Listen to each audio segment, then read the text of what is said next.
को कवर करेंगे। दूसरी इस चैप्टर की डिमांड है विस्तार। तो किसी भी एरिया का जो एक्सटेंशन या विस्तार जो होता है, जैसे फॉर एग्जांपल अपना एक क्लासरूम है, इसका विस्तार का मीनिंग है टोटल एरिया ऑफ क्लासरूम। विस्तार का पहला मीनिंग एरिया से ही होता है। जैसे कोई पूछे आपका घर कितना बड़ा है, तो इसका मीनिंग उसने विस्तार पूछा, उसका एरिया पूछा। आपका आंसर होता है 100 वर्ग गज में, 150 वर्ग गज। या गांव में पूछ ले जमीन कितनी है, तो आप बीघा में बताते हो कि 200 बीघा है, 100 बीघा है, 30 बीघा है। तो इसका मीनिंग वो एरिया कवर कर रहे हो। तो राजस्थान की अपनी एक लोकेशन है, तो लोकेशन है तो इसका एक विस्तार भी है। फिर इसका मीनिंग ये कहीं ना कहीं लोकेट है, स्थित है। तो स्थित है तो ये कितना फैला हुआ है। तो फैले हुए का मीनिंग इसमें किसको कवर किया जाएगा, इसके एरिया को। इसके एरिया के साथ अपने राजस्थान में बड़े डिस्ट्रिक्ट कौन से हैं, छोटे डिस्ट्रिक्ट कौन से हैं, उनके एरिया को भी देखा जाता है। फिर इसके बाद में जिसके पास एरिया होता है, हो सकता है उसकी कोई निश्चित शेप या आकृति हो। तो राजस्थान की भी एक आकृति मानी गई है, रोम्बस शेप, विषम कोण चतुर्भुज, या अपने यहाँ लोकल स्थानीय लोगों ने धीरे धीरे इसको पतंगाकार, काइट शेप, पतंगाकार आकृति, पतंग जैसा भी बोला है। तो इसका मीनिंग राजस्थान की भी आकृति है, और राजस्थान के कुछ डिस्ट्रिक्ट हैं, कुछ जिले हैं जिनकी आकृतियां मानी गई हैं। तो इसमें सिर्फ हमें राजस्थान नहीं, राजस्थान के जिलों की आकृतियों को भी कवर करना है। अब जिसकी आकृति होती है उसके चारों ओर उसकी सीमा होती है। फॉर एग्जाम्पल अपने घर का एरिया है, उसका एक आकार हो सकता है, वो आयताकार हो, वर्गाकार हो, किसी भी शेप में हो सकता है। और जो आकार जो होता है, उस आकार के लास्ट में जो होता है वो उसकी बाउंड्री होती है। जैसे घर के चारों ओर उसके लास्ट में उसकी सीमाएं होती। तो राजस्थान के भी चारों ओर उसकी अपनी क्या है, सीमाएं। सीमाएं हो सकती हैं पूरी अपने कंट्री के बीच में भी हो सकता है। हो सकता है एक हिस्सा उसका अपने स्टेट को टच करता हो, इंटर स्टेट बाउंड्री बनाता हो, दूसरा इंटरनेशनल बाउंड्री बनाता हो। तो राजस्थान कुछ ऐसा ही है। उसका नॉर्थ वेस्ट वाला पार्ट पाकिस्तान के साथ बाउंड्री बनाता है, तो उसको इंटरनेशनल बाउंड्री, अंतरराष्ट्रीय सीमा। अंतर का मीनिंग होता है डिफरेंस करना, और नेशन का मीनिंग होता है राष्ट्र। दो राष्ट्रों के बीच में अंतर हो रहा है, इसका मीनिंग अंतरराष्ट्रीय। और दो राज्यों के बीच में अंतर हो रहा है तो अंतरराज्यीय सीमा, वो इंटर स्टेट बाउंड्री, यानी स्टेट्स के बीच में इंटर या अंतर हो रहा है। तो लास्ट पार्ट इसमें हम कवर करते हैं बाउंड्रीज को लेकर, सीमाओं को लेकर। तो विस्तार में ये 3 पॉइंट अपने को कवर करने हैं। राजस्थान का एरिया, उसके बड़े और छोटे जिले, यानी डिस्ट्रिक्ट में जो बड़े एरिया वो कौन से हैं, और डिस्ट्रिक्ट या जिलों में छोटे एरिया। इसमें अभी तक अपने नए जिलों के एरिया नहीं आए। तो इसका मीनिंग कुछ जगह अपने को पुराने डेटाज हैं वही पढ़ने होंगे, क्योंकि नए जिलों के जो एरियाज हैं वो दिसंबर तक आने की पॉसिबिलिटी है। क्योंकि सेंट्रल गवर्नमेंट ने जितना भी प्रीसिमन या सीमाओं को चेंज करना है, उसकी एक डेडलाइन दी हुई है हर स्टेट को, हर डिस्ट्रिक्ट को, हर विलेज को। और ये डेडलाइन है 31 दिसंबर 2025। इसके बाद में इन्होंने कहा कि हम नेक्स्ट ईयर जनगणना स्टार्ट करेंगे, उसके बाद चेंज नहीं होना चाहिए। और कम से कम जब जनगणना जब तक समाप्त नहीं होगी तब तक चेंज नहीं होना चाहिए। तो उसे यह तय होगा कि कौन से एरिया में कितने लोग हैं। और फिर काउंट होने के बाद आप उसको डिवाइड कर सकते हो, नए जिले फिर और बना सकते हो, लेकिन उस ड्यूरेशन में कोई नया जिला नहीं बनेगा। यानी गवर्नमेंट एक लॉक इन पीरियड रखेगी, जब पॉपुलेशन सेंसस करवाएगी वो लॉक इन पीरियड रहेगा, जिस समय नए जिलों का गठन नहीं किया जाएगा। जैसे इस बार देख रहे हो ना, पंचायत समिति वगैरह ये नई बनाई जा रही है, इसी कारण चुनाव डिले हो रहे हैं अपने थोड़े। ये अपना प्रशासनिक परिश्रम चल रहा है, एक बार सीमाएं तय हो रही है, नए पार्ट्स बन रहे हैं अपने। तो मीनिंग है कि विस्तार वाले पार्ट में अपने को कितने पॉइंट कवर करने हैं, 3। एक तो राजस्थान का क्षेत्रफल, फिर उसके बड़े छोटे जिले, फिर राजस्थान की आकृति और कुछ जिलों की आकृति, फिर राजस्थान की बाउंड्रीज, जिसमें वापस से 2 पार्ट रहेंगे आपके, एक इंटरनेशनल बाउंड्री और एक इंटर स्टेट बाउंड्री, अंतर्राष्ट्रीय और अंतर्राज्यीय सीमा। तो मीनिंग ये हुआ कि आपका ये जो चैप्टर है, इस चैप्टर में 2 पॉइंट तो आपको यहाँ कवर करने, अक्षांश और देशांतर। एक्सटेंशन वाले पार्ट में आपको 3 पॉइंट कवर करने, एरिया, राजस्थान की शेप या आकृति, और राजस्थान की बाउंड्रीज या सीमा। तो मीनिंग चैप्टर पढ़ने से पहले अपने को यह पता होना चाहिए कि एग्जामिनर की प्लानिंग क्या है। क्वेश्चन या तो लेटीट्यूड से अप्लाई करेगा, या लॉन्गिट्यूड से, या एरिया को लेके, या आकृति को लेके, या फिर बाउंड्री या सीमाओं को लेके। उसके पास ये पॉसिबिलिटीज है। फिर राजस्थान की जो भी लोकेशन है, उस लोकेशन के अंदर उसके फिजिकल डिविजन्स हैं। तो इसका मीनिंग नेक्स्ट टॉपिक रहेगा भौतिक प्रदेश, जो भी मैंने उत्पत्ति के टाइम बताए थे ना, कितने 4, 2 जी से बने हुए थे 2, उनके बारे में डिटेल्स में पढ़ेंगे अपन टॉपिक नंबर 3 में, फिजिकल डिवीजन ऑफ राजस्थान। और ये अंडरस्टूड है कि हम राजस्थान ज्योग्राफी पढ़ रहे हैं तो बार बार राजस्थान लिखने की आवश्यकता नहीं है, क्योंकि हम भौतिक प्रदेश पढ़ेंगे वो राजस्थान के ही होंगे, जलवायु पढ़ेंगे वो राजस्थान की होगी। तो राजस्थान की लोकेशन के अंदर यानी उसकी स्थिति के अंदर जो दिखाई देते हैं वो उसके फिजिकल डिवीजन, भौतिक प्रदेश जिनके अभी मैंने आपको नाम बताए थे वो फिजिकल डिवीजन हैं अपने।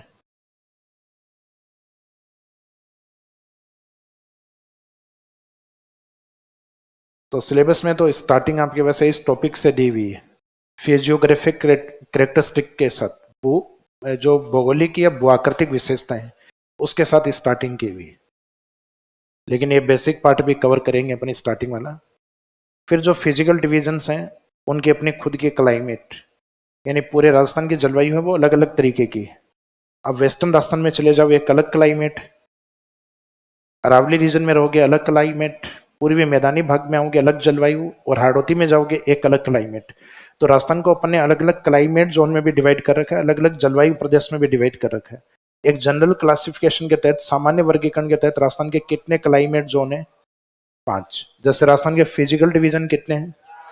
4। भौतिक प्रदेश 4 है, क्लाइमेट जोन कितने हैं? जलवायु प्रदेश अपने 5। जब क्लाइमेट पढ़ेंगे उसमें कवर होंगे।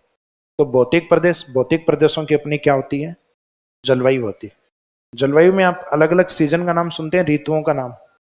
जैसे अभी कौन सी ऋतु चल रही है?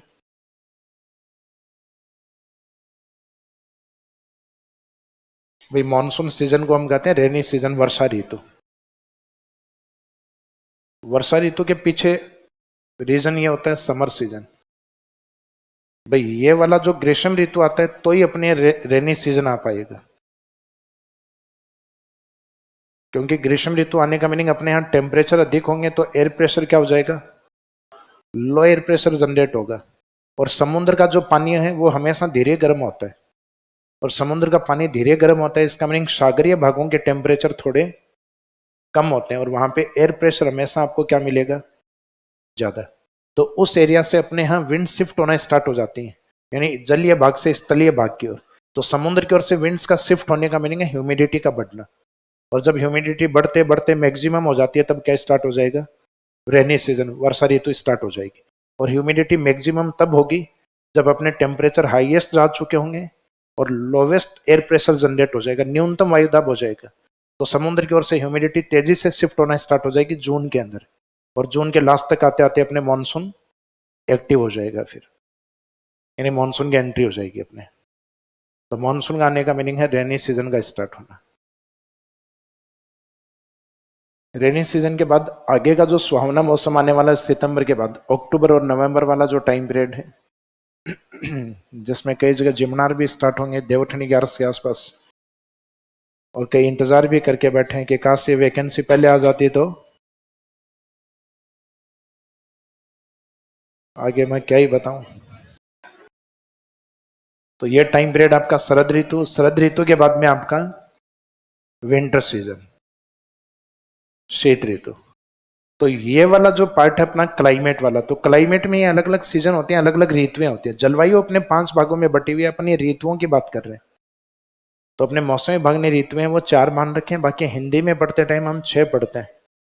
हेमंत और बसंत को आपको यहाँ नहीं पढ़ाया जाएगा, वो सिर्फ कविताओं में लिखने के लिए है। या हिंदी में जब बात करते हैं तो 6 ऋतुओं के अकॉर्डिंग होती हैं, क्योंकि ज्योग्राफी वालों में भावनाएं कम होती हैं, प्रैक्टिकल इंसान ज्यादा होते हैं। प्रैक्टिकल यानी जैसा दिख रहा है वैसा लिखते हैं। जैसे गर्मी लग रही है तो लिख देंगे ग्रीष्म ऋतु, ठंड आ गई तो क्या लिख देंगे? शीत ऋतु, विंटर सीजन। और जब उसके बीच में वो बारिश होते हुए देखते हैं तो रेनी सीजन, यानी मानसून टाइम पीरियड। ऋतुएं 2010 तक 3 ही थी, टेम्परेचर बढ़ गया है तो समर, कम हो गया है तो विंटर, बीच में बारिश देखने को मिल रही है तो रेनी सीजन। फिर मौसम विभाग ने 2010 से तय किया कि रेनी सीजन और विंटर के बीच एक सुहावना टाइम पीरियड निकलता है, उसको भी हमें शामिल करना चाहिए। तो 2010 से ऋतुओं में ऑटम सीजन या शरद ऋतु भी ऐड हो गया, लेकिन हेमंत और बसंत को अब भी ऐड नहीं किया हुआ। तो ज्योग्राफी के अकॉर्डिंग अगर पूछा जाए तो उसमें ये बिल्कुल क्वेश्चन नहीं आएगा हिंदी के अनुसार ऋतुएं बताइए। तो ज्योग्राफी के अकॉर्डिंग का मीनिंग आपके मौसम विभाग के अकॉर्डिंग जो माना गया है उसमें ऋतुएं कितने भागों में है? 4। अब ऋतुओं में जैसे ये ऋतु स्टार्ट होती है तो इस ऋतु के साथ अपने कुछ टॉपिक स्टार्ट होते हैं। जैसे रेनी सीजन अपने यहाँ एक्टिव होता है, बारिश स्टार्ट होती है, मानसून स्टार्ट होता है, तो मानसून के साथ अपने ड्रेनेज सिस्टम एक्टिव होता है। ड्रेनेज यानी अपवाह तंत्र, यानी नदियां। जैसे आपके घर के छत के ऊपर गिरने वाला पानी जो नाले से निकलता है वो भी ड्रेनेज है। वो नाला जाके आपके घर के बाहर से एक नाली निकलती है, उस नाली में जाएगा, और वो नाली जाके दो चार कॉलोनियों की नालियां एक साथ इकट्ठी होंगी, वो क्या बनाएंगे? नाला। वो नाला जाके आगे एक छोटी नदी बनाएगा, और वो छोटी नदी आगे जाके एक बड़ी नदी है, उसके पानी के लेवल को बढ़ा देंगे। तो इसका मीनिंग ड्रेनेज ये होता है कि जैसे अपनी बारिश होना स्टार्ट होती है तो ड्रेनेज सिस्टम एक्टिव हो जाता है, अपवाह तंत्र अपने एक्टिव हो जाता है, नदियां एक्टिव हो जाती हैं उस समय। तो राजस्थान की जो नदियां हैं, तो ड्रेनेज के एक्टिव होने के दो ही रीजन हो सकते हैं। या तो आपके यहाँ ग्लेशियर्स हैं, बर्फ के पहाड़ हैं, तो जैसे मेल्ट होते हैं तो पानी आना स्टार्ट हो जाता है। तो क्या राजस्थान में पॉसिबल है ये? तो हमारे यहाँ की नदियां हैं वो ग्लेशियर्स पे डिपेंड नहीं है। तो इसका मीनिंग फिर दूसरा सोर्स होता है रेनी वाटर। तो हमारे यहाँ राजस्थान की जो नदियां हैं वो रेनी वाटर या मानसून पर आधारित है। जबकि इंडिया में आप ड्रेनेज सिस्टम को दो बेस पे पढ़ोगे, हिमालय रिवर्स को आप पढ़ोगे डिपेंड ऑन ग्लेशियर्स, हिमानी पे डिपेंड है वो नदियां। जबकि भारत के प्रायद्वीप पठार या सदन भारत के जितने भी रिवर्स हैं वो सारी रेनी वाटर के ऊपर, मानसून के ऊपर डिपेंड होती है। तो स्टार्टिंग वाले जो बेसिक पार्ट है उस बेसिक वाले पार्ट में तो आपके चार टॉपिक कवर किए जाते हैं। इसके बाद में ज्योग्राफी का जो दूसरा पार्ट होता है उसमें हम पढ़ते हैं हाइड्रो ज्योग्राफी के पार्ट। हाइड्रो ज्योग्राफी यानी जिसमें पानी वाले टॉपिक की बात, यानी एक तरीके से हम ये देखेंगे जिसमें राजस्थान का जलीय भूगोल चलेगा। तो जलीय भूगोल में एक टॉपिक जिसकी भी मैंने बात की है आपकी, ड्रेनेज सिस्टम।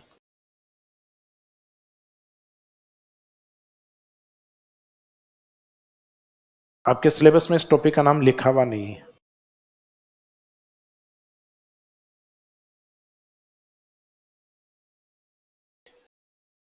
आपके दिया हुआ नेचुरल रिसोर्सेज, प्राकृतिक संसाधन। तो रिवर्स जो होती हैं वो, यानी उन्होंने एक टाइटल ऐसा लिख दिया उसमें कई टॉपिक आ गए आपके। इसका मीनिंग है इसमें प्राकृतिक संसाधनों में आपके नदियां आ गई। प्राकृतिक संसाधनों में नदियों पे डिपेंड जो होती हैं लेक्स या झील है, वो झील भी आ गई, क्योंकि बहुत सारी झील हैं जो नेचुरल रिसोर्स होती, हालांकि झील बनाई भी जा सकते हैं, दोनों में काउंट होती हैं लेक। आर्टिफिशियली जो सोर्स है उनमें भी, रिसोर्सेज है उनमें भी काउंट है, और मुख्यतः नेचुरल रिसोर्सेज है उनमें भी काउंट है। लाइक पुष्कर जो लेक है, पुष्कर के निर्माता कौन है? कोई नहीं है, प्रकृति निर्माता है। Pushkar lake is an example of crater lake, कि वो क्रेटर झील का उदाहरण है। नक्की झील के निर्माता कौन है? वो भी क्रेटर का एग्जाम्पल है। लोक कहावतों में, यानी जो अपने जनरली फोक प्रोवर्ब्स जो चलती हैं, लोक कहावतें जो चलती हैं, उसमें जरूर लिखा जाता है Nakki lake dug out from nails, कि उसको नाखूनों से खोदकर बनाया गया। लेकिन ज्योग्राफी नहीं मानती। ज्योग्राफी कहती मैं नाखूनों से खोद के बनाता, दो चार पांच कोई और बना दो। तो इसका मीनिंग नाखूनों से खोद के बनना पॉसिबल नहीं, एग्जाम्पल ऑफ क्रेटर लेक है। तो हम उसको आज भी वही क्रेटर का एग्जाम्पल मानते हैं। जैसे बारा की झील रामगढ़ का नाम सुना है, चर्चाओं में है काफी पिछले 4-5 सालों से, यूनेस्को की हेरिटेज साइट में शामिल है, भू विरासत स्थानों में शामिल है। तो बारा क्रेटर जो है वो भी क्रेटर नेचुरल लेक का एग्जाम्पल। और पश्चिमी राजस्थान में कुछ लवणीय झीलें बनी हुई हैं, तो लवणीय झीलें मोस्टली आपकी नेचुरल लेक ही हैं। भाई कोई भी राजा चल के खारे पानी की क्यों बनाएगा? ये कहेगा भी नमकीन पानी पीने के लिए आना है तो इधर आओ। तो इसका मीनिंग है जो ब्राइन वाटर लेक्स, खारे पानी की जो झील बनी है वो नेचर में अपने आप बनी हुई है। लाइक सांबर है, पचपदरा है, डीडवाना है, कुचामन है। अब सांबर के आसपास के एरिया को बसाने वाले वासुदेव चौहान थे। वो हिस्ट्री में किसी शिलालेख अभिलेख में लिखा बिजोलिया वाले के अंदर कि सांबर को इन्होंने बनाया। तो वहां सांबर को बनाने का मीनिंग उसको सेटल करने से है। जबकि ज्योग्राफी में लिखा जाता है कि सांबर लेक है वो 5 नदियों पे डिपेंड, और लगभग 19 से 20 नालों पे डिपेंड। यानी कुछ बारिश के नाले हैं जो सीधे सांबर में आते हैं, और लगभग 5 नदियों का पानी होता है जो सांबर में जाता है। ये किताबों में जा रहा है, वास्तविकता में किसी का ही नहीं जा रहा अभी। इसका मीनिंग है उस झील का पानी धीरे धीरे सूख रहा है। जैसे जयपुर से मनोहरपुर की पहाड़ियां दिल्ली की ओर चलते हैं ना, एक टोल टैक्स आता है मनोहरपुर, वहां से एक नदी एक्टिव होकर सांबर में जाती है जिसका नाम है मेंथा या मेंढा रिवर। अब मनोहरपुर वाले कहते हैं सर मेंथा मैंने भी नहीं देखी, मेरे पापा ने भी नहीं देखी, मेरे दादाजी बताते हैं कि उनके टाइम एक बार निकली थी। तो इसका मीनिंग आप किस नदी की बात कर रहे हो? तो वो नदियां जो किताबों में लिखी हुई है। तो इसका मीनिंग है कि ये नदियां मुख्यतः अपने धरातल पे लगभग गायब हो चुकी हैं, सिर्फ ये नदियां किस में बची हैं। और जैसे ही आप ड्रेनेज वाला टॉपिक पढ़ के आगे निकलोगे तो आपके मन में विचार यही आएगा कि काश ये नदियां धरातल पे होती तो राजस्थान रेगिस्तान नहीं होता। तो इसका मीनिंग नदियां हैं वर्तमान में धीरे धीरे कुछ डेड रिवर्स में कुछ डाइवर्ट हो गई हैं, कुछ क्लाइमेटिक जो रीजन है, जलवायु के कारण है, उसके कारण वर्षा की मात्रा कम हुई।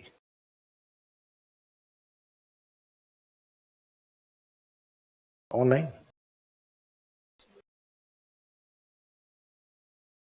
अच्छा, आशीष मीणा, सन ऑफ कैलाश मीणा, बाहर पेरेंट्स आए हैं। आशीष मीणा,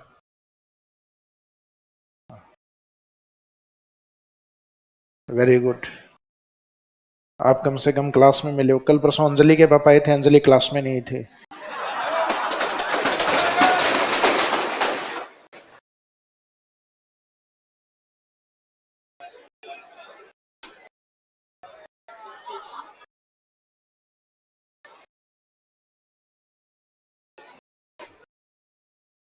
देखो ये एसी वाली जो पर्ची है ना, वो उधर भेजा करो।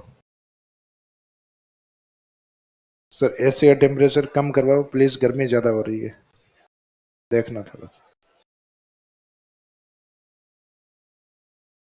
ये ठीक करवाओ फिर। ये वाली जो 2 एसी हैं ये थोड़ी सी खराब हैं, तो जिनको ये लगे कि हमें ये सीट रोकनी नहीं है कल से, तो 1-2 दिन में सॉल्यूशन हो जाएगा, शायद हो सकता है आज ही ठीक हो जाए। लेकिन ये सेंट्रलाइज्ड एसी है, इसके सर्विस के लिए ऑनलाइन ही बुलाना पड़ता है। अपने गली मोहल्ले वाला अगर आ गया ना, तो बाद में यहाँ नई एसी लगानी पड़ेंगी। तो इसका मीनिंग है सर्विस, इसके कुछ टेक्नीशियन जो होते हैं वो थोड़े एक्सपर्ट होते हैं, वही ठीक करेंगे। बाकी सामान्य जो एसी होते हैं वो तो लगभग ठीक कर जाता है हर कोई। इसमें शायद थोड़ा सा टेक्निकल सिस्टम ज़्यादा ठीक होता है, तो ज़्यादा बेटर स्किल्ड व्यक्ति ठीक कर पाएगा इसको। और बताओ, पंखा चलवा दे, कहाँ से चलेगा ये? बट वहां से है क्या स्विच?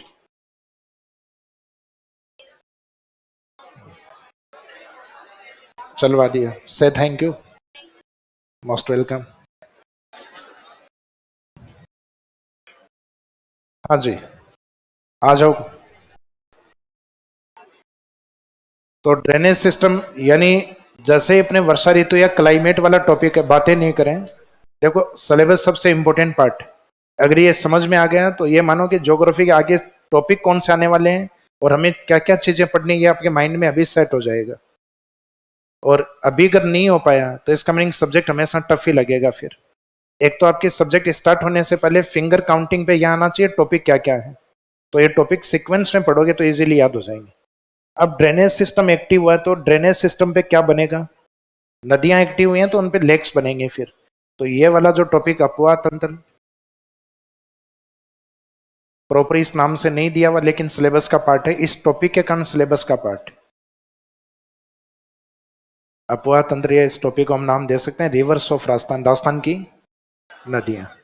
फिर नदियों पे डिपेंड है राजस्थान की लेक्स, राजस्थान की झीलें, जो वाटर नेचर के अकॉर्डिंग राजस्थान में हम 2 प्रकार से पढ़ते हैं इनको, एक तो फ्रेश वाटर और एक ब्राइन वाटर, यानी मीठे पानी और खारे पानी की झील। तो झीलें, फिर जो झील वाला जो टॉपिक है, इसके बाद में जो अपना ड्रेनेज सिस्टम यानी जो अपवाह तंत्र, उसका अतिरिक्त जो पानी होता है, एक्सेस वाटर होता है, उसको हम रोकते हैं डैम में या बैराज में। और उन डैम और बैराज का कार्य क्या होता है? सिंचाई। तो सिंचाई करके आपके एक टॉपिक दिया हुआ है सिंचाई परियोजनाएं, इरिगेशन प्रोजेक्ट्स, जहां बड़े बैराज बनाए जाते हैं, उनके पानी को डाइवर्ट कर दिया जाता है किसी और कैनाल्स के रूप में। तो कुछ बड़े बांधों से नहरें भी निकली हुई, जैसे पंजाब में हरीके बैराज से डाइवर्ट होकर राजस्थान की ओर आईजीएनबी आती। अब जैसे हरियाणा के साथ अपन एक एमओयू किया है ना, जिसमें यमुना कैनाल निकाल रहे हैं अपन शेखावाटी के लिए, तो वो हरियाणा में एक जगह बना हुआ है, पानी का एरिया है वो, उसको कहते हैं ताजे वाला। कौन से वाला? ताजे वाला। स्थान का नाम है, यह नहीं है कि ताजा पानी है इस कारण वो ताजे वाला है, और पुराना पानी होता तो बासी वाला। तो इसका मीनिंग स्थान का नाम ताजे वाला है। इसको हथीनी कुंड भी कहते हैं, हाथी की वाइफ है उसका नाम हथीनी, तो हथीनी कुंड के नाम से भी इसको बोला जाता है। तो राजस्थान की ओर यमुना नहर किस एरिया से आएगी? हरियाणा के ताजेवाला या हथीनी कुंड से, जिसको प्रायोरिटी में शेखावाटी के लिए ड्रिंकिंग वाटर सप्लाई के लिए निकाला जा रहा है।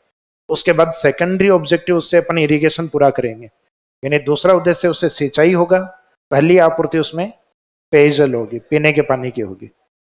तो अपने इरिगेशन प्रोजेक्ट्स हैं, ये भी सिलेबस में दिए हुए हैं।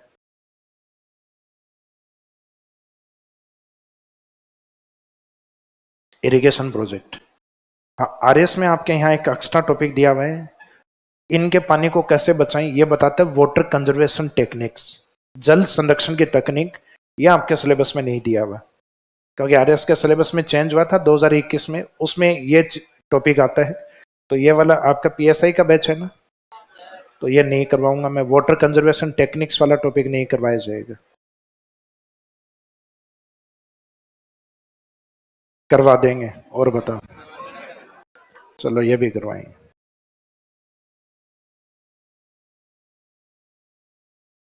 देखो मेरे को ज्यादा भावुक मत किया करो, मैं भावनाओं में बह जाता हूँ, फिर पीएसआई एग्जाम हो जाएगी, सिलेबस नहीं होगा आपका। वाटर कंजर्वेशन टेक्निक्स,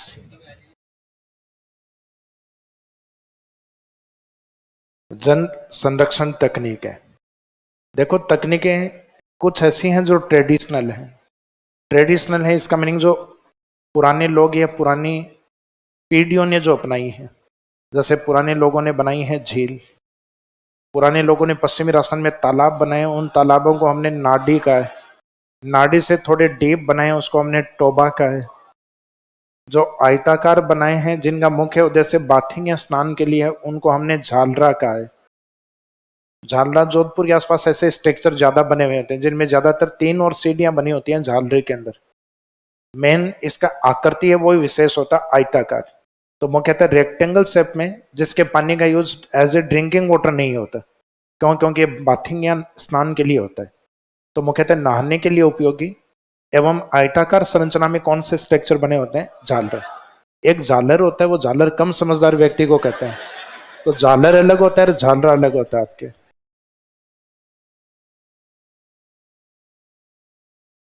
एक घर के बाहर जो लगाते हैं वो भी झालर होती है।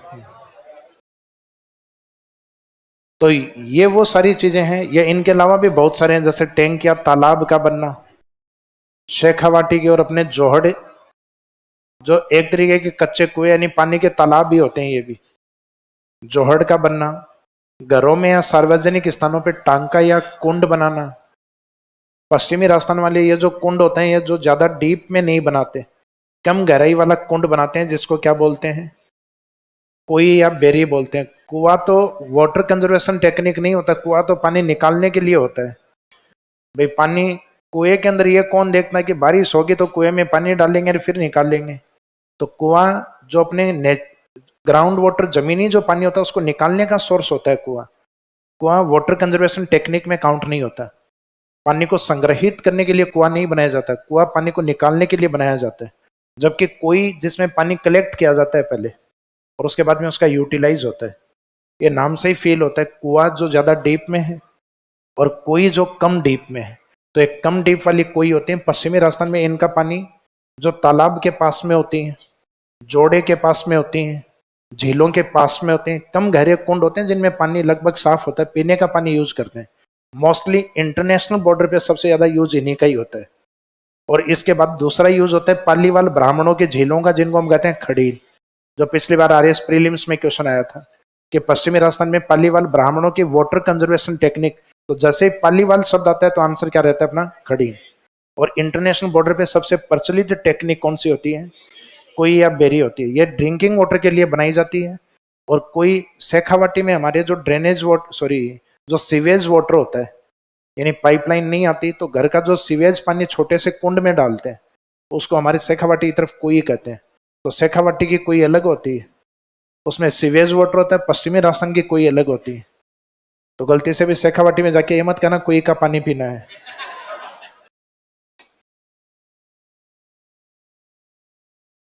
अब एक गैर परंपरागत का मीनिंग नॉन ट्रेडिशनल टेक्निक्स, जो चीजें आज हमें सुनने को मिल रही कि इनको बनाया जा रहा है, लाइक डैम। तो पुराने राजा महाराजाओं ने डैम नहीं बनाए, डैम आज बन रहे हैं आरसीसी टेक्निक से। तो मीनिंग डैम कौन से प्रकार की तकनीक हो गई? गैर परंपरागत, यानी ये ट्रेडिशनल टेक्निक्स में नहीं आती, नॉन ट्रेडिशनल टेक्निक्स में आती। डैम की जगह कुछ और बड़े बनाए जाते हैं जिनसे पानी सप्लाई करना मेन ऑब्जेक्टिव होता है, बैराज। फिर इन बैराज या डैम से कुछ पार्ट डाइवर्ट कर दिए जाते हैं, वो डाइवर्ट करके उनसे क्या निकाली जाती है, नहर। तो नहरें भी वर्तमान में ज्यादा बन रही हैं।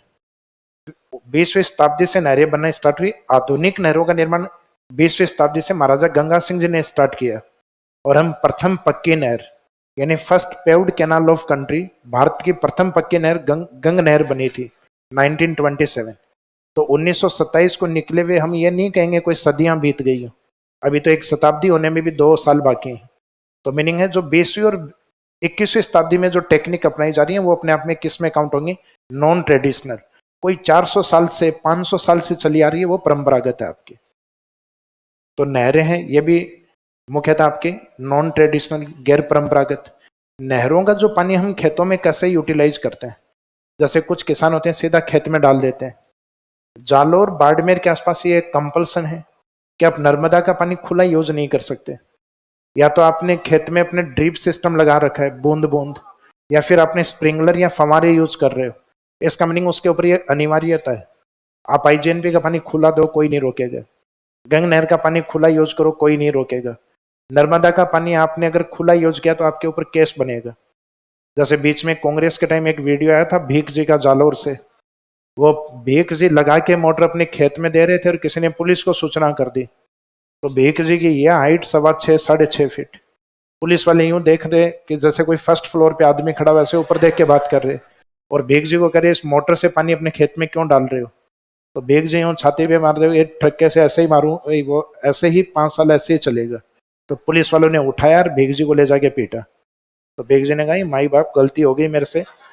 तो वो वीडियो बीच में उनका काफी वायरल हुआ था 5 साल ठरके से।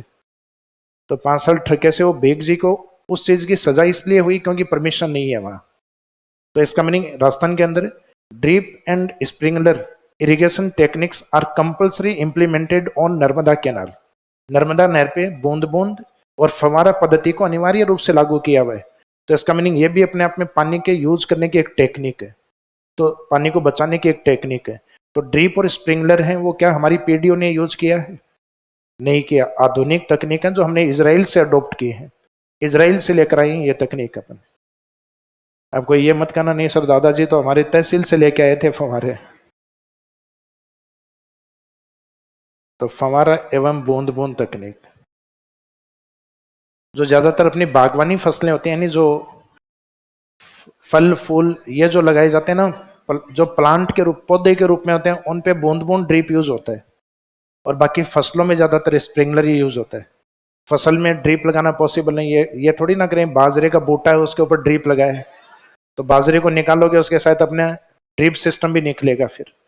तो मीनिंग है कि बागवानी फसलों पे यूज होता है ड्रिप, और बाकी जनरली हम खेतों में रखते हैं फवारा टेक्निक यानी स्प्रिंकलर टेक्निक यूज किया जाता है। तो ये भी पानी को बचाने की एक तकनीक है। हनुमानगढ़ और गंगानगर वाले एक्सिस वाटर जब आता है, वे खेत में पानी दे दिया आपने, आईजीएनपी का पानी निकल रहा है, कि हो सकता है बाद में अगली सप्लाई 7 दिन बाद आए 10 दिन बाद आए, तो वो खेतों में क्या करते हैं कुंड बना के रखते हैं जिसको कहते हैं डिगी। डिगी टोंक वाला अलग है, वो जगह का नाम है डिगी मालपुरा। तो हनुमानगढ़ की और जो पानी के टैंक बना के रखते हैं वो क्या होती है, डिगी होती है। तो डिगी आधुनिक तकनीक है, क्योंकि जब से ये नहरें बनी हैं इन नहरों के ऊपर डिपेंड होती हैं। मोस्टली पानी उसमें नहरों का कलेक्ट करते हैं, क्योंकि अब नहरों के कारण वहां सिंचाई करने के कारण जमीन का पानी इतने ऊपर आ गया है कि कई बार नहर में पानी नहीं आ रहा, सप्लाई नहीं आ रही, तो कई लोग वहां कुआं बना के कुएं का पानी भी उसमें डालते हैं। तो डिगी की डिपेंडेंसी दोनों पे है, मेनली कैनाल पे है। कैनाल की सप्लाई नहीं आ रही तो वेल्स पे भी डिपेंड होती। तो इसका मीनिंग ये भी अपने नॉन ट्रेडिशनल टेक्निक्स में आती, यानी वो चीजें जो आज वर्तमान में हम सुन रहे हैं। जैसे गवर्नमेंट हनुमानगढ़ गंगानगर में ग्रामीण क्षेत्रों में लोगों को डिगी बनाने के लिए पैसे भी देती है, यानी जो बीपीएल फैमिलीज में आते हैं उनके लिए कोऑपरेट करते हैं। तो डिगी बनाना इकोनॉमिक सर्वे में पढ़ोगे कि राजस्थान गवर्नमेंट के द्वारा इस साल 3 डैम बनाए जा रहे हैं, 6 डैम बनाए जा रहे हैं, 10 डैम बनाए जा रहे हैं। तो इसका मीनिंग डैम आज भी बन रहे हैं, बैराज आज भी बन रहे हैं, नहरें आज भी बन रही हैं। ये बन नहीं रहे हैं, सिर्फ संरक्षण हो रहा है इनका। इसका मीनिंग हम इनका सिर्फ कंजर्वेशन कर रहे हैं। जैसे पुष्कर झील है उसका कंजर्वेशन कर रहे हैं कि पुष्कर झील बची रहे।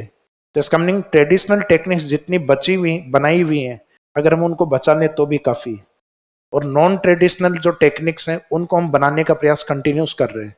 तो ये वाली नॉन ट्रेडिशनल में काउंट होंगे और ये ट्रेडिशनल। तो इस टॉपिक को हम वैसे दो पार्ट्स में पढ़ते हैं कि जल संरक्षण की तकनीक कैसी है, एक तो परंपरागत वाली जो पहले से चली आ रही है, और एक जो आधुनिक समय में चली आ रही है नॉन ट्रेडिशनल टेक्निक्स। तो इसका मीनिंग ये पानी वाले 4 टॉपिक होंगे आपके, जिसमें एक नदियों की बात होगी, फिर नदियों पे डिपेंड झील, नदियों पे डिपेंड सिंचाई परियोजना, और फिर इन सब में पानी को कैसे बचाया जाए ये कौन बताएगा, वाटर कंजर्वेशन टेक्निक्स, जल संरक्षण की तकनीक है। फिर नेक्स्ट जो पार्ट आता है, यानी ये हाइड्रोजोग्राफी का पार्ट है, नेक्स्ट पार्ट आता है वो राजस्थान में मुख्यतः रिसोर्सेज की बात करते हैं उसमें, हालांकि इसमें भी रिसोर्सेज ही थे, लेकिन प्रॉपर रिसोर्स या संसाधन के नाम से आप सरफेस पे खड़े होके अगर सोचें, धरातल पे खड़े होके सोचें, तो एक इंपॉर्टेंट रिसोर्स होता है जो आपके पांव के नीचे रहता है। तो आप धरातल पे खड़े हो तो आपके पांव के नीचे क्या मिलेगा, सोइल, जूते नहीं बोलना है। सोइल के नीचे जमीन में अपने चट्टाने पाए जाते हैं। इन चट्टानों में क्या होते हैं, चट्टानों में होते हैं मिनरल्स। मिनरल्स में 2 कैटेगरी होती है। मिनरल्स में एक तो होते हैं मेटालिक, धात्विक, और जो धातु नहीं है इसका मीनिंग वो अधातु है, या तो मेटल होगा, नहीं है तो मेटल नहीं होगा। इसका मीनिंग या तो मेटल है, नहीं है तो नॉन मेटल है, फिर यानी धातु है, धातु नहीं है तो अधातु है। तो इसको आपके चैप्टर में ऑलरेडी डिवाइड करके दिया हुआ है, मेटालिक, और दूसरे में टाइटल लग जाएगा नॉन मेटालिक, धात्विक और अधात्विक। तो एक तो सॉइल, एक सॉइल के अंदर जो चट्टाने हैं यानी जिनमें मिनरल्स एक सॉइल के ऊपर जो डेवलप होता है उसको हम कहते हैं वेजिटेशन। वेजिटेशन मोस्टली नेचुरली ज़्यादा होती है, प्राकृतिक तौर पे वनस्पति ज़्यादा डेवलप होती है। मानवीय जो सहयोग है वेजिटेशन में वो कम रहता है। जैसे भी आप आजकल अरावली को देख रहे हो, पूरी हरी भरी दिखाई दे रही है अरावली, तो अरावली के ऊपर आप में से पेड़ कौन कौन लगा कर आया, एक व्यक्ति ने लगाए, 2, 3, मैंने भी नहीं लगाया, आज तक नहीं लगाया। तो इसका मीनिंग अरावली इतनी हरी भरी इन 5 व्यक्तियों के कारण तो नहीं हो सकती। तो इसका मीनिंग है कि वो नेचुरल वेजिटेशन ज्यादा है, यानी वहां प्राकृतिक वनस्पति अधिक। तो इसका मीनिंग है मानव के जहां अप्रोच होती है वो वनस्पति को निपटाने में लगा हुआ है, लगाने में कम लगा हुआ है। लगाने को हम साल में सिर्फ एक दिन लगाते हैं, 5 जून, और उस दिन भी पेड़ 1 लगेगा और सेल्फी 10 होंगे, और पोस्ट करते हुए लिखेंगे पर्यावरण में मेरा अमूल्य योगदान। साल में 5 पेड़ जला दिए सर्दियों में तपने में, और बाद में जून में जाके 1 लगाया। तो ये वेजिटेशन वाला पार्ट है, ये मोस्टली अपने नेचुरल होता है, लेकिन ऐसा नहीं है कि हम लगा नहीं सकते। इनके लिए हम प्लान चलाते हैं, एफोरेस्टेशन प्रोग्राम, वृक्षारोपण कार्यक्रम। तो इसका मीनिंग आर्टिफिशियल अप्रोच भी होती है, लेकिन मोस्टली नेचुरली ज्यादा होता है। फिर जहां वनस्पति होती है उस वनस्पति के ऊपर डिपेंड करता है वाइल्ड लाइफ, वन्य जीव एंड बायोडाइवर्सिटी। तो इसका मीनिंग ये टॉपिक एक दूसरे पे डिपेंड है। पहले हम वनों को पढ़ेंगे, यानी वनस्पति वाले पार्ट को पढ़ेंगे। वनस्पति में राजस्थान में इंपॉर्टेंट फॉरेस्ट कौन कौन से हैं, फिर उन फॉरेस्ट में रहने वाली वाइल्ड लाइफ के बारे में और बायोडाइवर्सिटी के बारे में, जिनके बारे में इकोलॉजी में भी आप पढ़ते हैं थोड़ा बहुत। क्योंकि वाइल्ड लाइफ और बायोडाइवर्सिटी को बचाने के 2 तरीके होते हैं। एक तो अपनी नेचुरल साइट पे उनको बचा लिया जाए, तो वो हम किस में मानते हैं, इन सिटू, और एक आर्टिफिशियल साइट पे उनको बचाया जाए, एक्स सिटू, बहिस्थानीय संरक्षण और स्वस्थानीय संरक्षण। तो जीवों का स्वयं का स्थान होता है उनका फॉरेस्ट एरिया।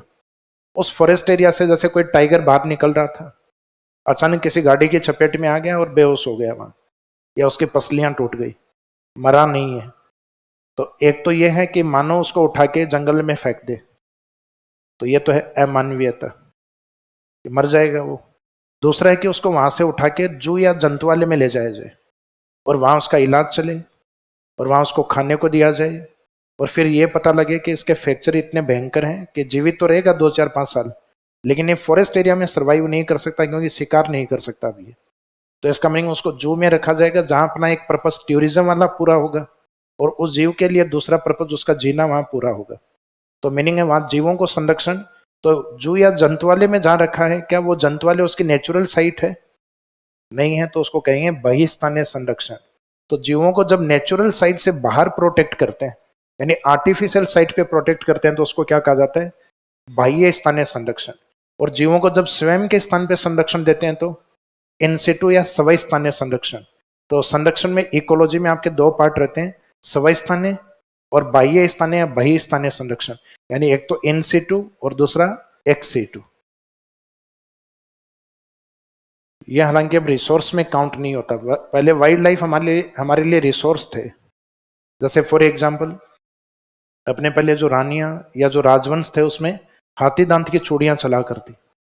जैसे अपने राजस्थान में जो बड़ी रियासतें थी उसमें डिमांड ज्यादा होती, रियासत बड़ी है, रानी बड़ी है, रानी बड़ी है, डिमांड बड़ी है। जैसे जयपुर रियासत, जोधपुर रियासत, उदयपुर रियासत। जैसे आप हैंडीक्राफ्ट के बारे में पढ़ते हो राजस्थान में, हस्तकलाओं के बारे में, तो उसमें हाथी दांत की चूड़ियां इन 3 रियासत की प्रसिद्ध होती है, जयपुर की, जोधपुर की और मेवाड़ यानी उदयपुर की। और पहले तो अपने जो घर या जो बिल्डिंग बनाई जाती थी उनके अंदर जो दीवारों पे कुछ लगाया जाता पेंटिंग वगैरह, वो जीवों की खाल लगा देते। शेर की खाल लगाना, हिरण के सींग लगा देना। पुरानी मूवीज देखो आप, अमरीश पुरी वाली, जैसे कोई ड्रावना सीन दिखाया जाता है तो पहले वो दीवार दिखाई जाती है जिसपे हिरण के सींग, फिर अचानक दीवार के ऊपर दूसरी तरफ जहाँ सेल की खाल लगी होती है, फिर दरवाजे के बीच में से हीरोइन भागते हुए आती है, बचाओ बचाओ। उसके पीछे शक्ति कपूर और ये, और फिर बाद में एंट्री होती है आप जैसे एसआई के स्मार्ट से व्यक्ति की, जो उचित समय पे पहुंच जाता है।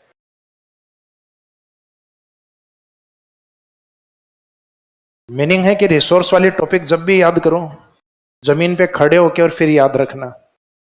यानी कल्पनाओं में ही, भले जरूरी नहीं है बाहर जाके खड़े होके फिर याद करो। तो कल्पनाओं में अपन जमीन पे खड़े हैं तो एक रिसोर्स तो अपने पाँव के नीचे, सोइल के नीचे जो चट्टानें होती हैं जमीन में, उसमें क्या निकलते हैं? मिनरल्स। सोइल के ऊपर क्या मिलते हैं? प्लांट या वेजिटेशन। और वेजिटेशन में क्या रहता है? वाइल्ड लाइफ एंड बायोडाइवर्सिटी, वन्य जीव और जैव विविधता। तो ये आपके 4 टॉपिक जो हमें एक सीक्वेंस में पढ़ेंगे। सोइल पढ़ेंगे, फिर उसके नीचे चट्टानें जिसमें मिनरल्स को कवर करेंगे, फिर देन नेक्स्ट टॉपिक सोइल के ऊपर वेजिटेशन, फिर वेजिटेशन में रहने वाले वन्य जीव एवं जैव विविधता। तो ये 4 टॉपिक इस सीक्वेंस में चलेंगे आपके। फिर लास्ट में हम बात करेंगे इकोनॉमिक ज्योग्राफी की। इकोनॉमी यानी हमारी अर्थव्यवस्था का आधार, आर्थिक भूगोल। अर्थव्यवस्था की वजह से हम बात करें तो राजस्थान के रूरल एरिया से स्टार्ट करें अपन। और रूरल एरिया में एग्रीकल्चर का अर्थव्यवस्था का जो मेन बेस होता है वो होता है एग्रीकल्चर। गांव के अंदर हो सकता है किसी क्षेत्र में कृषि कम होती हो तो वहां के लोग पशुओं को अधिक पालेंगे, फिर क्योंकि एग्रीकल्चर उस एरिया में बारिश कम होने के कारण हो सकता है प्रोडक्टिविटी ज्यादा नहीं बैठे। और कृषि में यह भी समस्या है कि आपने जहां लगा दिया वहां पानी को लाना पड़ेगा। पशुओं में यह समस्या नहीं है, पशुओं को पानी वाली जगह ले जाया जा सकता है। लेकिन बाजरे के बूटे को ये नहीं कि चल तेरे को जोधपुर पानी पिला के लाता हूँ, कि जैसलमेर से आप ले जाकर पानी पिला के फिर अपने खेत में लगा दोगे, ये लो।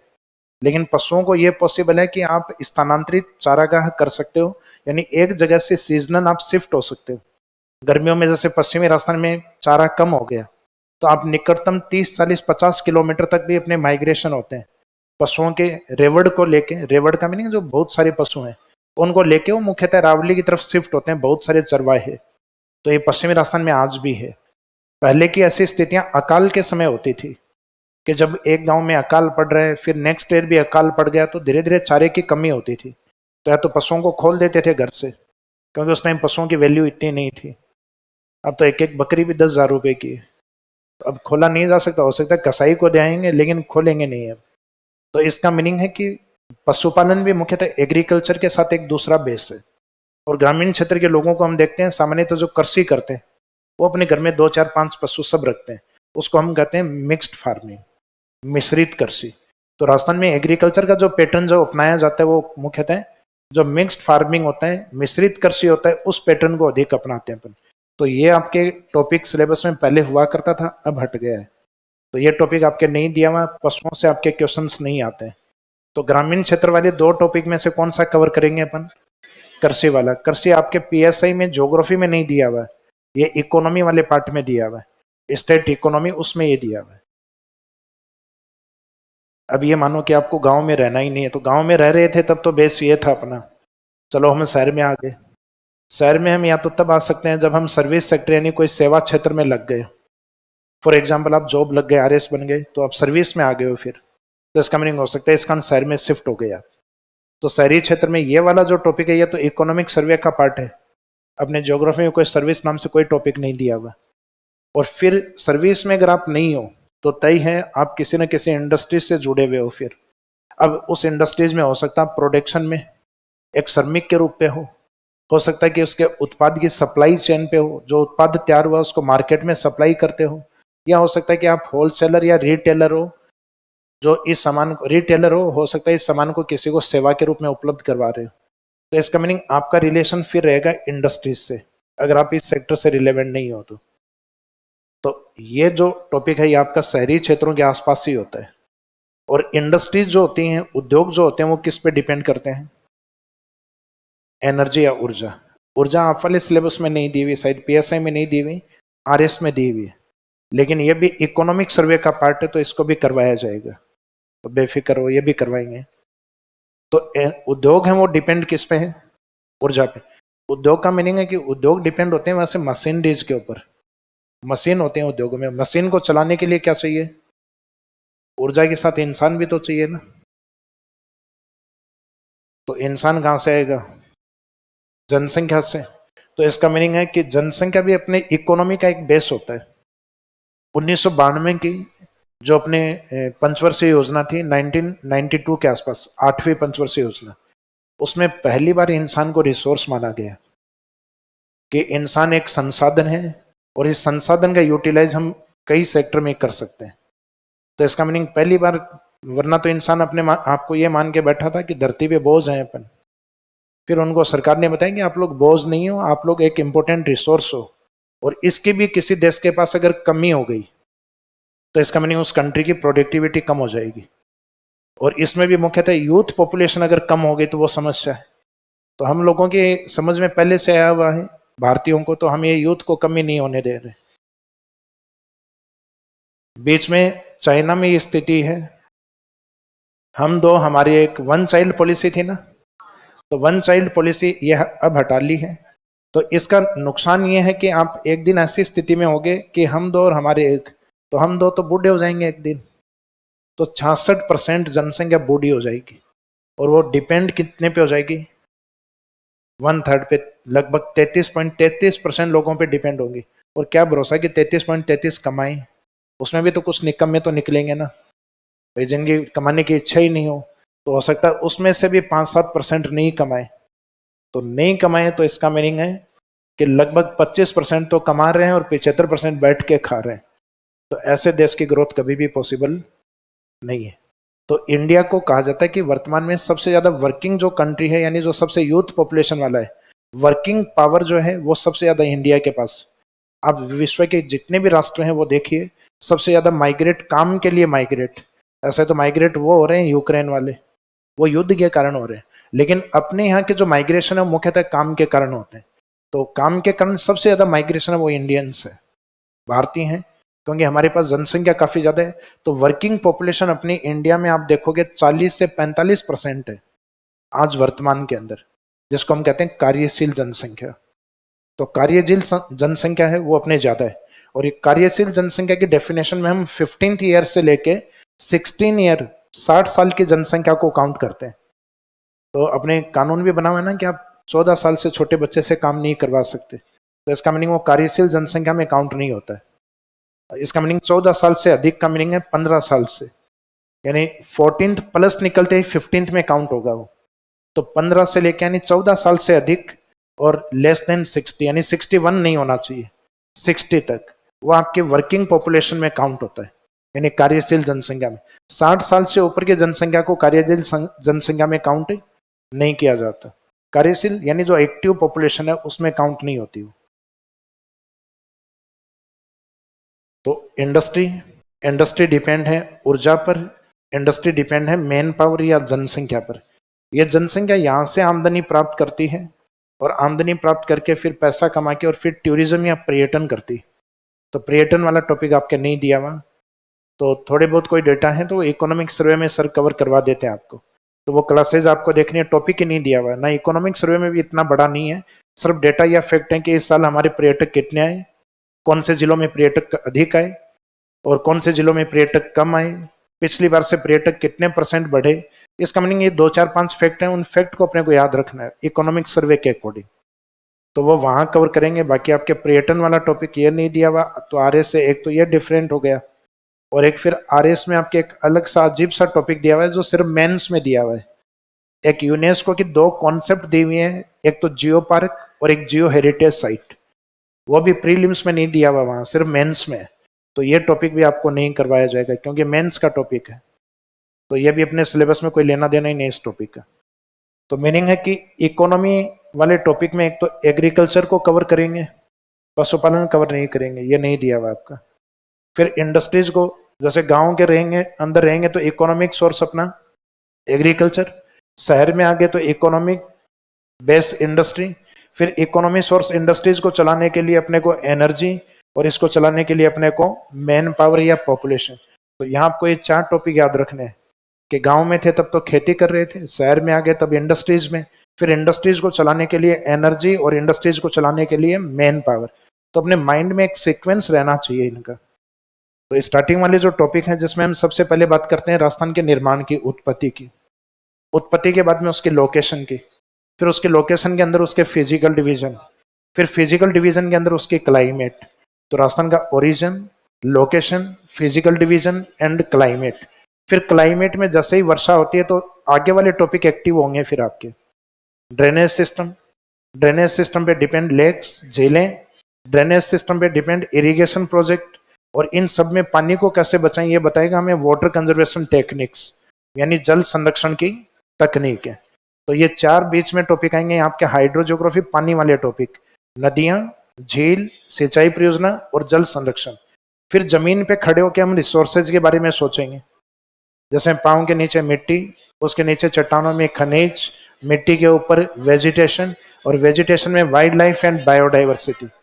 फिर हम जाएंगे इकोनॉमी के ऊपर, तो गांव में जाएंगे तो इकोनॉमी का बेस एग्रीकल्चर, शहर में आ गए तो इंडस्ट्री, इंडस्ट्रीज को चलाने के लिए एनर्जी या ऊर्जा, फिर इंडस्ट्रीज को चलाने के लिए मैन पावर यानी पॉपुलेशन या डेमोग्राफिक करेक्टरिस्टिक्स आपके दिया हुआ है जनांकी के विशेषताओं से रिलेवेंट। तो जनांकी की विशेषताएं यही होती हैं कि जो जनसंख्या वर्तमान में है ये पिछली बार से कितनी बढ़ी है, तो ये जनांकी की विशेषता कि कितनी ग्रोथ हो रही है। अभी राजस्थान का जो डेंसिटी घनत्व है पिछली बार कितना था, तो इसका मीनिंग आपको डेंसिटी के ऊपर भी कवर किया जा सकता है क्वेश्चन। फिर लिटरेसी रेट के बारे में भी दिया जा सकता है कि पहले साक्षरता ये थी और वर्तमान में साक्षरता ये है। तो ये डेमोग्राफिक करेक्टरिस्टिक्स जनांकी के विशेषता या जनगणना से संबंधित कुछ क्वेश्चन से आपको दिए जा सकते हैं। तो ये सिलेबस के लगभग आपके जो भी 15-16 टॉपिक है उनके बारे में अपने डिस्कस किया है, उनको अब लिखिएगा। है इतना टाइम अपने पास।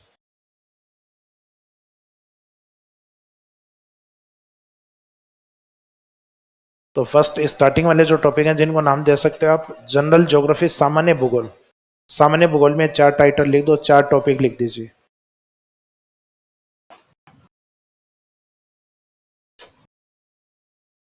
सामान्य भूगोल में एक तो राजस्थान की उत्पत्ति, origin of Rajasthan.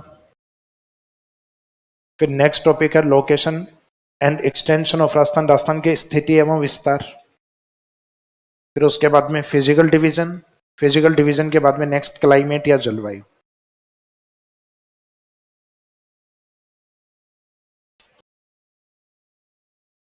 Origin of Rajasthan, next location and extension of Rajasthan, Rajasthan की स्थिति एवं विस्तार। फिर राजस्थान के लोकेशन के अंदर उसके फिजिकल डिवीजन, फिर फिजिकल डिवीजन के अकॉर्डिंग उनके क्लाइमेट। इसका मीनिंग राजस्थान का कौन सा भौतिक प्रदेश है उसके अकॉर्डिंग उसकी जलवायु अलग अलग हो सकती है। जैसे डेजर्ट है तो डेजर्ट की क्लाइमेट एरिड और सेमी एरिड, शुष्क और अर्ध शुष्क।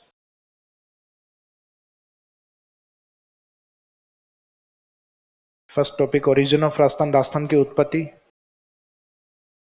Second topic location and extension of Rajasthan, Rajasthan की स्थिति एवं विस्तार। फिर राजस्थान की लोकेशन के अंदर उसके फिजिकल डिवीजन, भौतिक प्रदेश। फिर फिजिकल डिवीजन की अपनी क्या होगी, क्लाइमेट, जलवायु। तो ये स्टार्टिंग वाले बेसिक 4 टॉपिक। फिर नेक्स्ट हेडिंग डालिए हाइड्रोजियोग्राफी, जलीय भूगोल।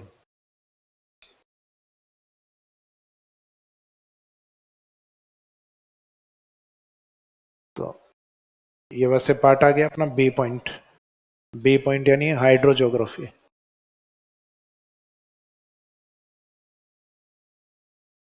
तो बेसिक ज्योग्राफी में कितने थे? स्टार्टिंग वाले 4 टॉपिक, उसके बाद में आगे कंटिन्यूस यहाँ से 5, 6, 7 और 8। तो नंबर 5 ड्रेनेज सिस्टम यानी अपवाह तंत्र। अपवाह तंत्र को नदियां भी लिख सकते हो आप। यानी जो ड्रेनेज एक्टिव होता है वो रिवर्स बनाता है। जो पानी बहना स्टार्ट करता है वो एज ए रिवर्स के रूप में अपने सिलेबस के अंदर जो है। फिर उस रिवर के ऊपर डिपेंड होती हैं लेक्स, झीलें, और उन्हीं नदियों पे डिपेंड होते हैं अपने इरिगेशन प्रोजेक्ट, सिंचाई परियोजनाएं।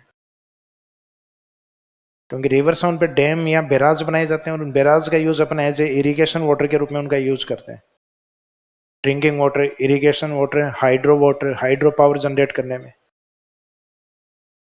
सिंचाई परियोजना, इरिगेशन प्रोजेक्ट। और फिर उस पानी को कैसे बचाया जाए ये बताएगा हमें वाटर कंजर्वेशन टेक्निक्स, जल संरक्षण तकनीक है। जल संरक्षण तकनीक है, इस साइड में लिखा हो जल संरक्षण तकनीक है, वाटर कंजर्वेशन टेक्निक्स।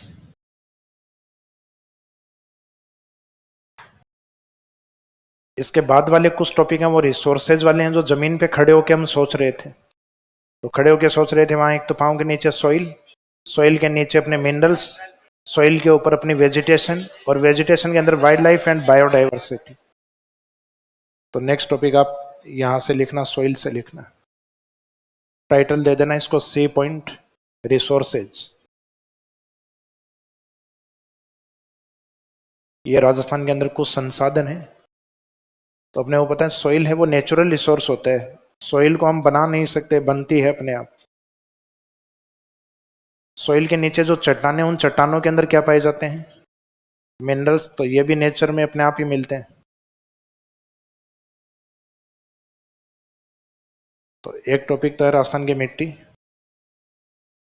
एक है मिनरल्स या खनिज। खनिज में आगे टाइटल लिख सकते हो आपकी मेटालिक,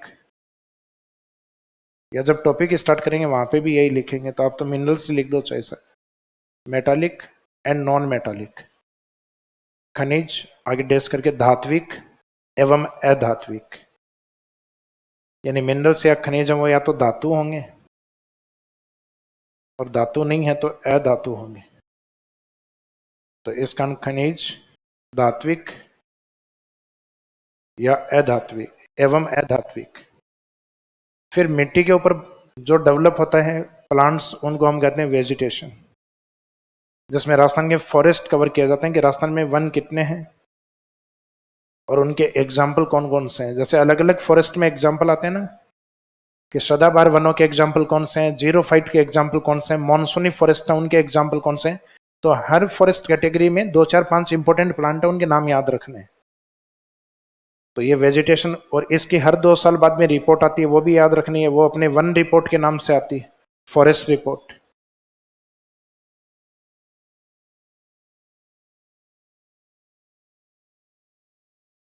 तो नेक्स्ट है वेजिटेशन। और फिर वेजिटेशन के ऊपर डिपेंड एक टॉपिक है अपना वाइल्ड लाइफ एंड बायोडाइवर्सिटी। तो वाइल्ड लाइफ को वर्तमान में वैसे हम रिसोर्स का हिस्सा नहीं मान सकते, क्योंकि वाइल्ड लाइफ का यूज नहीं किया जा सकता according to wild life protection act 1972। अब वन्य जीवों का शिकार करके हम वो हाथी दांत वाली चूड़ियां नहीं बना सकते। क्या हाथी दांत की चूड़ियां मिलती हैं मार्केट में आज? नहीं मिलती हैं। अब मिलती हैं, सिर्फ उस प्रकार की मिलती हैं, यानी वो कुछ एसेंस वगैरह हैं जिनसे बना के उस प्रकार का दिखा दिया जाता है। बाकी हाथी दांत की चूड़ियां पॉसिबल ही नहीं है, क्योंकि जीवों के शरीर से या उनके किसी भी अंग से कोई पार्ट, वाइल्ड लाइफ वन्य जीवों से कोई भी हिस्सा नहीं बनाया जा सकता। इसका मीनिंग है वाइल्ड लाइफ प्रोटेक्शन एक्ट बना हुआ है, वन्य जीव संरक्षण अधिनियम बना हुआ है। तो जैसे जीने का अधिकार हमें है, वैसे वन्य जीवों को भी है। तो उनको सेल्फ प्रोटेक्शन, सेल्फ डिफेंस में हम मार सकते हैं। बाई चांस किसी टाइगर ने आपके ऊपर अटैक किया और आपने थप्पड़ दे के मार डाला, तो इसका मीनिंग ये हुआ कि वो सेल्फ डिफेंस में काउंट होगा, ना कि उसके आंखें हंटिंग में काउंट नहीं होगा। और आपने एक पेड़ के ऊपर जाके खड़े हो गए, पिस्टल ले जाकर आपने शूट कर दिया उसको, तो इसका मीनिंग आपने प्लानिंग से किया है, तो वो शिकार में काउंट होगा फिर। तो शिकार और सेल्फ डिफेंस में फर्क होता है। तो ये wild life and biodiversity.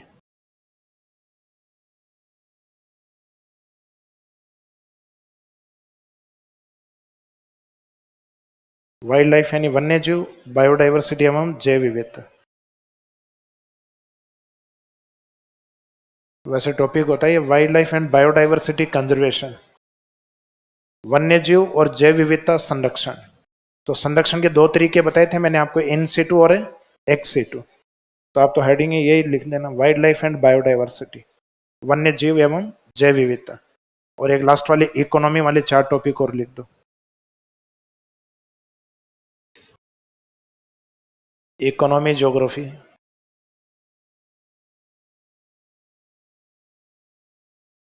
Topic number 13 था ना।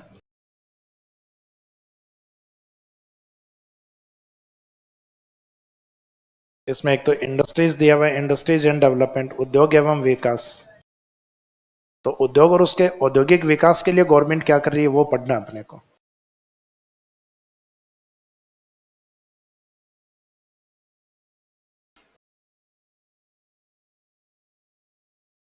इंडस्ट्रीज एंड डेवलपमेंट,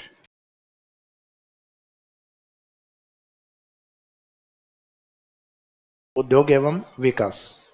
उद्योग शब्द लिखने का मीनिंग है इसका ट्रेडिशनल पार्ट जो है वो भी कवर करना है, कि राजस्थान में पहली चीनी मिल कहाँ लगी थी, राजस्थान में पहला सीमेंट उद्योग कहाँ स्थापित हुआ था, वो चीजें पढ़नी है।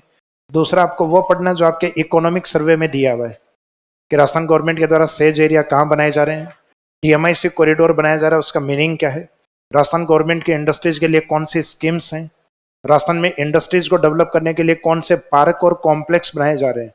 तो ये जो वेरियस स्कीम, योजना, सेज, ये सारे आपके डेवलपमेंट में आते हैं। तो इसका मीनिंग, इस टॉपिक के 2 फेज हैं, एक स्टार्टिंग वाला इसका ट्रेडिशनल पार्ट है, और सेकंड इसका जो इसमें चेंजेस होते रहते हैं इकोनॉमिक सर्वे वाला पार्ट। और फिर इंडस्ट्रीज डिपेंड होती है आपके एनर्जी या ऊर्जा पर, और उसके अलावा मैन पावर या पॉपुलेशन पर, यानी जनसंख्या पर। तो एक टॉपिक एनर्जी वाला लिख दीजिए आप, ऊर्जा, और ऊर्जा के अलावा जनसंख्या। तो ये 15 टॉपिक आपके राजस्थान ज्योग्राफी में रहेंगे। अच्छा, एक कृषि भी रह गया क्या?